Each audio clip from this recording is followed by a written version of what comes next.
Hello students, आज हम पढ़ेंगे क्वाड्रेटिक इक्वेशन।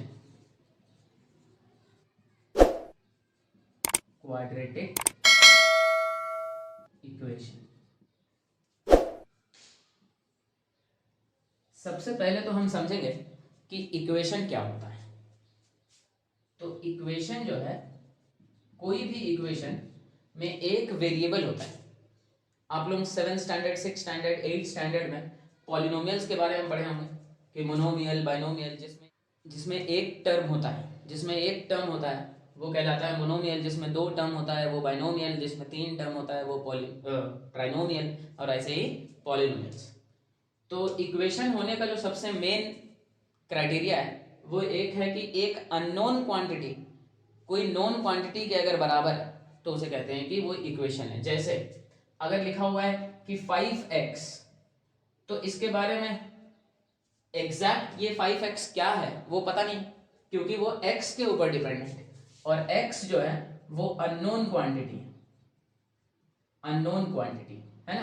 तो अननोन क्वांटिटी जो भी रहता है, अगर वो सिर्फ ये पूरा टर्म अननोन है, एक वेरिएबल है, इसमें एक टर्म है, मतलब एक टर्म है, तो ये मोनोमियल हुआ। इसका कोई वैल्यू नहीं है। अगर x का वैल्यू 1 है तो ये पूरा का वैल्यू 1 हो गया। अगर x का वैल्यू 2 है तो ये पूरा का वैल्यू 5 इंटू 2 10 हो गया। अगर x का वैल्यू 3 है तो ये 15 हो गया, है ना। तो x के ऊपर डिपेंडेंट है। इसका मतलब x का वैल्यू जैसे जैसे चेंज होते जाएगा, ये पूरा का वैल्यू वैसे चेंज होते जाएगा। ठीक है, तो x क्योंकि अननोन है और x का वैल्यू कांस्टेंट नहीं है, तो इसीलिए x को कहा जाता है वेरिएबल है। अब कोई भी वेरिएबल, ये पूरा वेरिएबल हो गया, x के वजह से 5x पूरा वेरिएबल हो गया, है ना। तो कोई भी वेरिएबल अगर किसी नॉन क्वांटिटी या किसी दूसरे क्वांटिटी के साथ इक्वल है तब ये फॉर्म करता है एक इक्वेशन। जैसे 5x इज इक्वल टू 3 लिख दिए तो ये पूरा एक इक्वेशन फॉर्म करेगा। ठीक है, 5x minus 3 is equal to 0। अगर ये इक्वल टू 0 नहीं लिखा होता तब 5x माइनस 3 कुछ भी हो सकता है। अगर x का वैल्यू 1 है तो 5 इंटू 1 1 माइनस 3, तो ये पूरा वैल्यू आएगा 2। लेकिन जब हम लिख दिए यहाँ कि x 5x minus 3 is equal to 0, तब ये एक इक्वेशन के फॉर्म में हो गया। ठीक है, तब यहां से हम x का वैल्यू कैलकुलेट कर सकते हैं कि 5x is equal to 3 and x is equal to 3/5। तो ये एक इक्वेशन हुआ। इक्वेशन कुछ भी हो सकता है, जैसे 5x square plus 7x plus 3 is equal to 0, ये भी एक इक्वेशन है। x square is equal to 0, ये भी इक्वेशन है। x square is equal to 9, ये भी एक इक्वेशन है। ठीक है ना। x cube is equal to 64, ये भी एक इक्वेशन है। तो ये सब इक्वेशन क्यों है? क्योंकि एक वेरिएबल है जो कि इक्वल्स एक नॉन क्वांटिटी है। क्लियर है। तो अब इक्वेशन जो है वो एक वेरिएबल के ऊपर डिपेंडेंट है। अब वेरिएबल के आधार पर based on the variable equation बहुत टाइप का है। अगर एक इक्वेशन में वेरिएबल का पावर, जो power of the variables power is equal to 1, variables power is equal to 1। जैसे ये यहां पर इतने सारा इक्वेशन में लिखा हूं, इसमें 5x minus 3 is equal to 0 जो है, इसमें x का पावर कितना है? 1। वेरिएबल्स हाईएस्ट पावर लिख देता हूं, variables highest power should be equal to 1। अगर एक ऐसा इक्वेशन जिसमें वेरिएबल का हाईएस्ट पावर जो 1 है, तो वो इक्वेशन को कहेंगे लीनियर इक्वेशन। लीनियर इक्वेशन कब कहलाएगा? जब कोई भी इक्वेशन में एक वेरिएबल का हाईएस्ट पावर जो है वो 1 है। Clear. x is equal to 7, ये भी लीनियर इक्वेशन है। 5x इज इक्वल टू 2, ये भी लीनियर इक्वेशन है। 5x plus 3 is equal to 7, ये भी लीनियर इक्वेशन है। तो लीनियर इक्वेशन का जो जनरल फॉर्म है, जनरल फॉर्म ऑफ रिप्रेजेंटेशन है, वो क्या है? ax plus b is equal to 0। अगर ये 7 को इधर ले आ जाए तो 5x plus 3 minus 7 is equal to 0, तो आ जाएगा 5x minus 4 is equal to 0। यही फॉर्म में आ गया ax 5x plus b plus minus 4, तो b का वैल्यू -4 हो गया, है ना। तो ये लीनियर इक्वेशन, तो लीनियर इक्वेशन ऐसे ही जानकारी के लिए बता दिया। जो हमारा नेक्स्ट है कि अगर highest power of equation, highest power of equation, highest power of variable 2 है, यहां लिख देता हूं, अगर हाईएस्ट पावर ऑफ कोई भी equation, any equation, highest power of variable in any equation is 2 है अगर, तो वो कहलाएगा क्वाड्रेटिक इक्वेशन। क्या?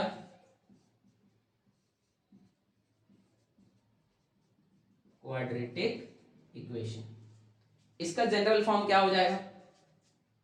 जैसे x square is equal to 9, ये भी क्वाड्रेटिक इक्वेशन है क्योंकि हाईएस्ट पावर 2 है।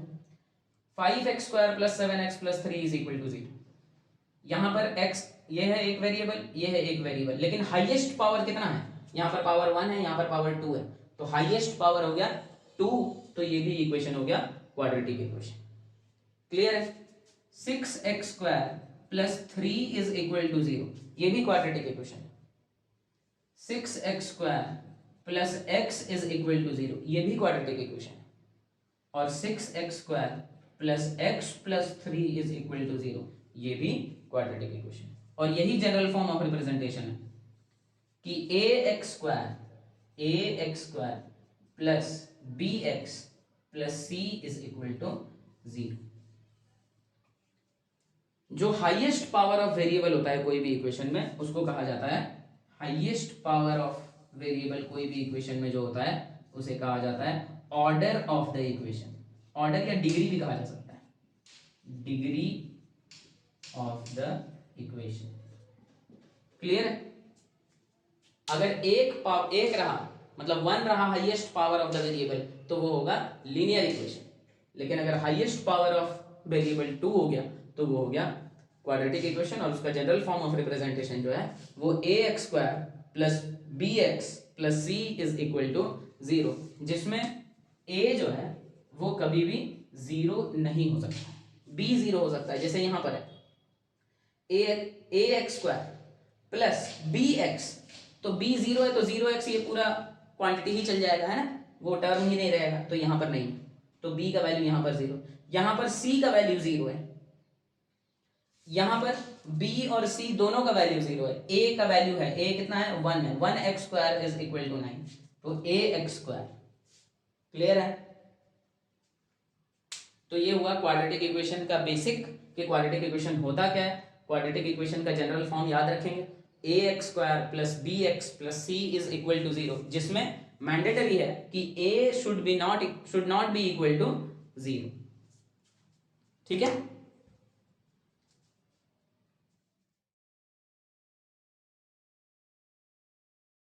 क्वाड्रेटिक इक्वेशन का जनरल फॉर्म ऑफ रिप्रेजेंटेशन हमने क्या पढ़ा कि ax square plus bx plus c is equal to 0, जिसमें a should not be equal to 0। Clear है? अब हमारा मोटिव क्या है? कोई भी इक्वेशन में हम क्या निकालते हैं? हम x का वैल्यू निकालते हैं। जैसे 5x इज इक्वल टू 3, ये लीनियर इक्वेशन है, तो x इज इक्वल टू 3/5, है ना, तो x का वैल्यू निकालना हमारा मोटिव है। तो यहां पर भी जो क्वाड्रेटिक इक्वेशन है ax square plus bx plus c is equal to 0, यहां पर x कैसे निकालेंगे? तो 7 में, 8 में, 9 में और अभी 10 में भी आप लोग पढ़ेंगे कि मिडिल टर्म फैक्टराइजेशन का चैप्टर में मिडिल टर्म फैक्टराइजेशन पढ़ा होगा, लेकिन आज मैं वो डिस्कस नहीं करूंगा। मैं क्वाड्रेटिक इक्वेशन में x का डायरेक्ट वैल्यू कैसे निकाल सकते हैं वो आप लोगों को बताऊंगा। तो ax square plus bx is equal to plus c is equal to 0। यहां पर हमारा मोटिव है कि x का वैल्यू निकालना है। ax square plus bx plus c is equal to 0। इसको ऐसे लिख सकते हैं हम कि ax square plus bx is equal to minus c। ये प्लस सी है, उधर चल जाएगा माइनस सी हो जाए। क्लियर है? अब ये देखिए, कंप्लीट स्क्वायर करना है, स्क्वायर जो है वो कंप्लीट करना है। जैसे a प्लस बी का whole square,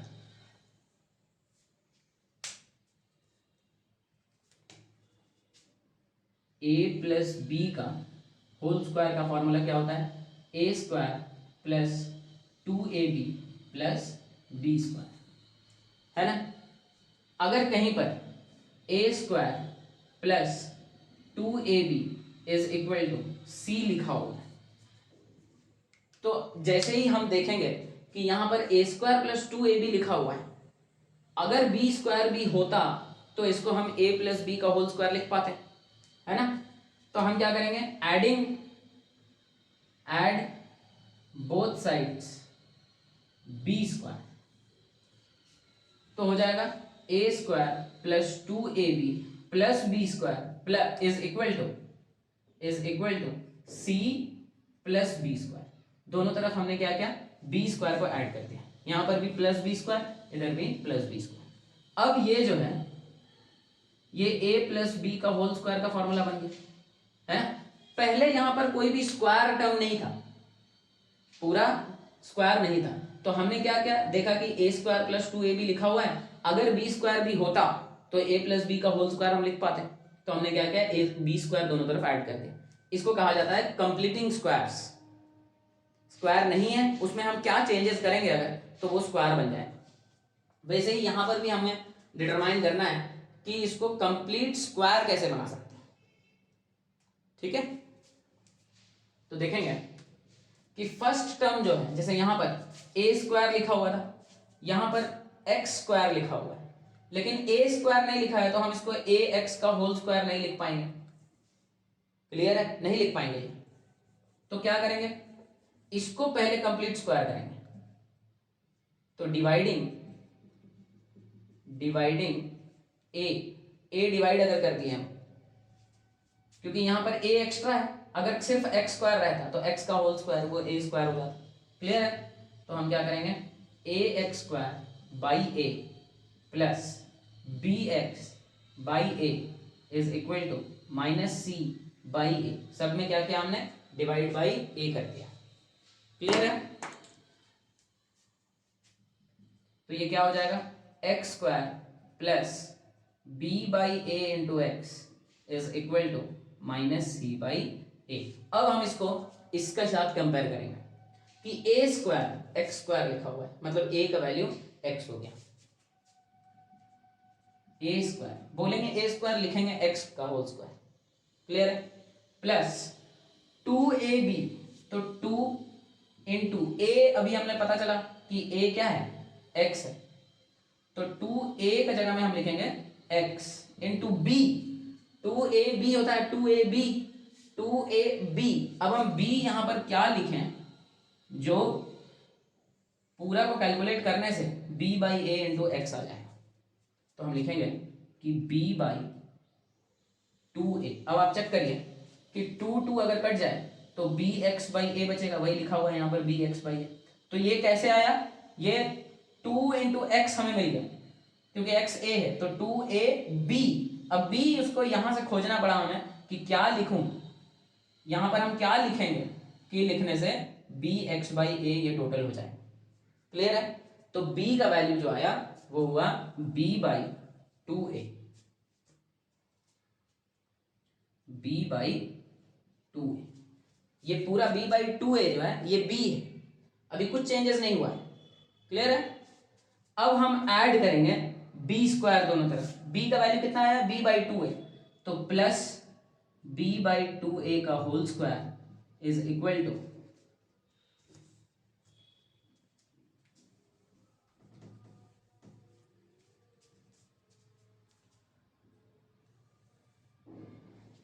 to minus C by A plus B by 2a का whole square.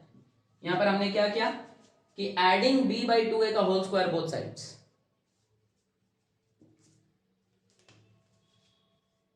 Adding b by 2a का whole square on both sides.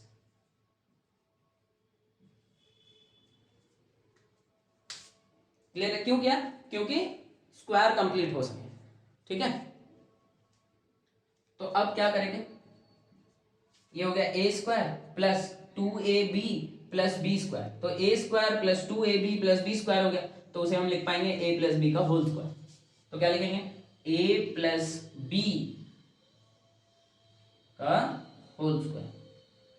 b बोल रहा हूं मैं, लेकिन b एक्चुअल में है क्या, b बाई 2a। क्लियर है? तो ये हो गया x plus B by 2a का whole square is equal to, यहां क्या लिखेंगे, minus C by A plus B square by 4a square. ठीक है, इसका नेक्स्ट स्टेप यहां है,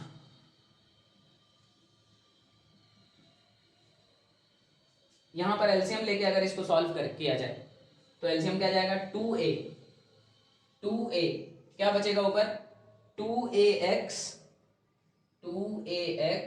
प्लस b का whole square is equal to minus c, यहां पर भी एलसीएम ले लेते हैं, क्या जाएगा एलसीएम,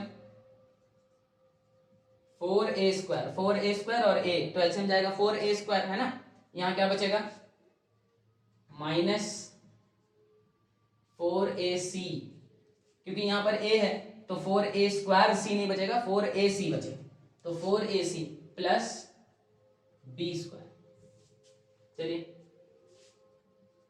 इसको क्या लिख दूं, 2ax प्लस बी का होल स्क्वायर। ये सिंपल सिंप्लीफिकेशन है, अब यहां पर कुछ भी मैं कर नहीं रहा हूं, है ना। यहां पर सिंपल जो भी लिखा हुआ है उसको और कैसे सिंप्लीफाई कर सकते हैं वही कर रहा हूं, कि 2ax प्लस बी का होल स्क्वायर डिवाइडेड बाई ऊपर वाला न्यूमरेटर का स्क्वायर लिख दिया, डिनोमिनेटर का भी स्क्वायर है ना।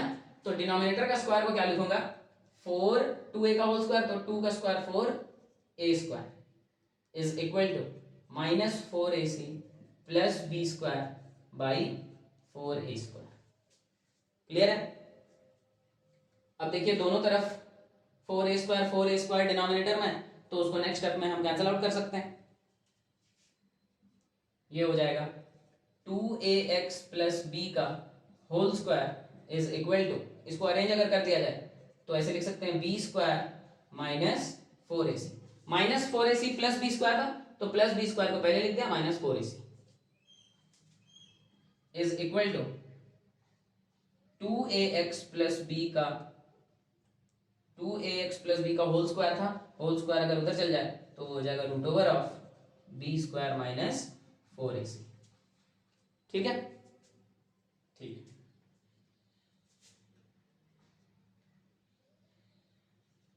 To A X is equal to plus B अगर उधर जाए तो ये हो जाएगा माइनस बी, और रूट कोई भी चीज का हम निकालते हैं तो उसका दो वैल्यू आता है, एक प्लस और एक माइनस। जैसे 9 का रूट ओवर कोई पूछे तो प्लस 3 का स्क्वायर भी 9 होता है, माइनस 3 का स्क्वायर भी 9 होता है, तो 9 का रूट ओवर जो है वो 3 नहीं है, वो प्लस 3 और माइनस 3 दोनों है।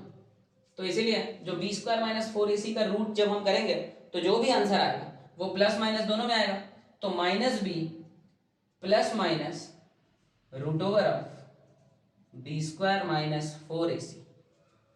क्लियर है?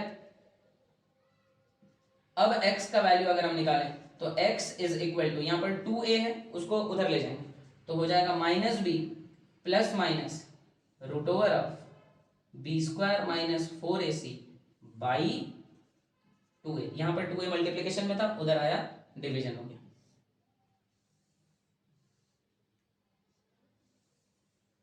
तो ये है तरीका x निकालने का इन ए क्वाड्रेटिक इक्वेशन। कोई भी क्वाड्रेटिक इक्वेशन अगर हो तो उसमें x का वैल्यू कितना होगा वो हम ऐसे फाइंड करेंगे, minus B plus minus root over of B square minus 4ac by 2a। Clear है? एक बार देखिए और इसे कॉपी में नोट डाउन कर लीजिए, उसके बाद फिर आगे बढ़ते हैं।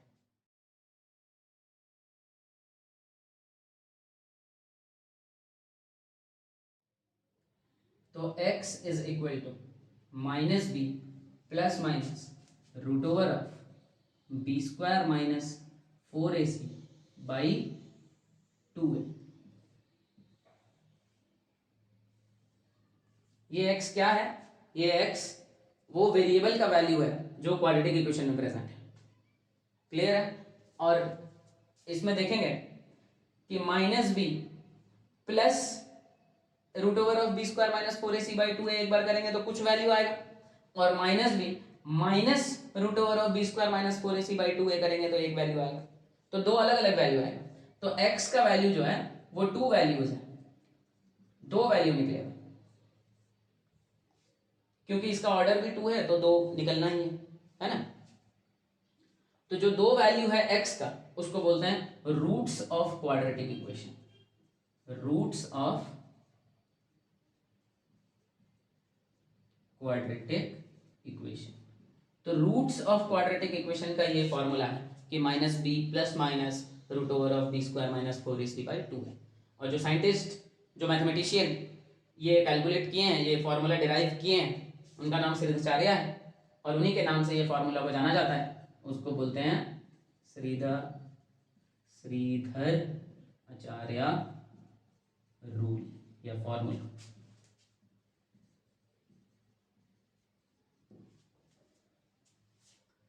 ठीक है, तो इसका डेरिवेशन भी मैंने बताया। कुछ डाउट है तो कमेंट्स में बताइएगा, उसको भी क्लियर किया जाएगा। अब देखिए, कोई एक इक्वेशन ले लेता हूं, जैसे x² plus 5x plus 6 is equal to 0। ठीक है, इसको जो पहले क्लास में 7 में 8 में पढ़ते थे हम, मिडिल टर्म फैक्टराइजेशन, वैसे अगर करेंगे तो ये मिडिल टर्म को तोड़ा जाएगा दो ऐसा टर्म में जिसको मल्टीप्लाई करने से 6x² आना चाहिए और प्लस या माइनस करने से 5x ही आना चाहिए। तो ये आता होगा आप लोगों को, ये मान के चलता हूं मैं। और अगर नहीं आता है तो मिडिल टर्म फैक्टराइजेशन के ऊपर भी एक डिटेल्ड वीडियो मैं आप लोगों के लिए बना दूंगा, कमेंट्स में जरूर बताइए। x² plus 3x plus 2x, 3x plus 2x 5x, और 3 into 2 6, x into x x², तो 6x²। ठीक है, प्लस 6 इज इक्वल टू 0। यहां से x कॉमन चल जाएगा तो x प्लस 3, यहां से 2 कॉमन चल जाएगा तो x plus 3 is equal to 0। अब देखिए फिर ये एक टर्म है, ये एक टर्म है, x प्लस 3 कॉमन है तो x plus 3 x plus 2 is equal to 0। कोई भी दो टर्म का मल्टीप्लिकेशन अगर 0 है तो दोनों में से कोई एक टर्म को 0 होना ही पड़ेगा। तो हम मान के चलेंगे कि फर्स्ट ये 0 है, तो x plus 3 is equal to 0 अगर है तो x का वैल्यू -3, और अगर x plus 2 is equal to 0 है तो x इज इक्वल टू -2। तो दो वैल्यू आया x का, -3 और -2। यही -3 और -2 are the roots of this quadratic equation. Clear है? अब ये फॉर्मूला से करके दिखाएंगे। x² plus 5x plus 6 is equal to 0। General form क्या है? ax² plus bx plus c is equal to 0। अब इसको अगर इसके साथ कंपेयर किया जाए तो a के जगह में कितना लिखा हुआ है? कुछ नहीं लिखा, मतलब 1। b के जगह में 5 और c के जगह में 6। और x का फॉर्मूला क्या है? -b plus minus root over of b² minus 4ac/2a। Clear है? तो x is equal to -b, b का वैल्यू कितना है? 5, तो हो जाएगा -5 plus minus root over of b², 5 का square 25 minus 4ac, 4 into a 1 into c 6 divided by 2a, 2 into a 1, तो 2 ही रहने देते हैं, है ना। तो निकलेगा x is equal to -5 plus minus root over of 25 minus 4 into 1 4, 4 6 24, तो 25 माइनस 24 1, तो रूट ओवर ऑफ 1 ही होता है, डिवाइडेड बाई 2।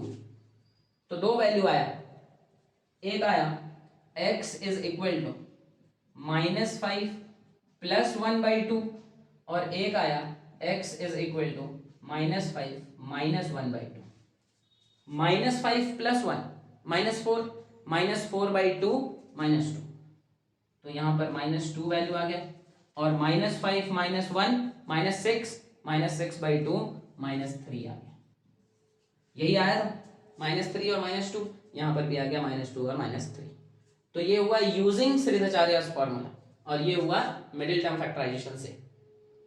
तो हम 10th स्टैंडर्ड में कोशिश करेंगे कि दोनों से कर सकें, हम इतने अपने आप को मतलब एक्सपर्ट बनाना है क्वाड्रेटिक इक्वेशन में, तब प्रॉब्लम्स ऑन क्वाड्रेटिक इक्वेशन में ये काम आएगा आपको।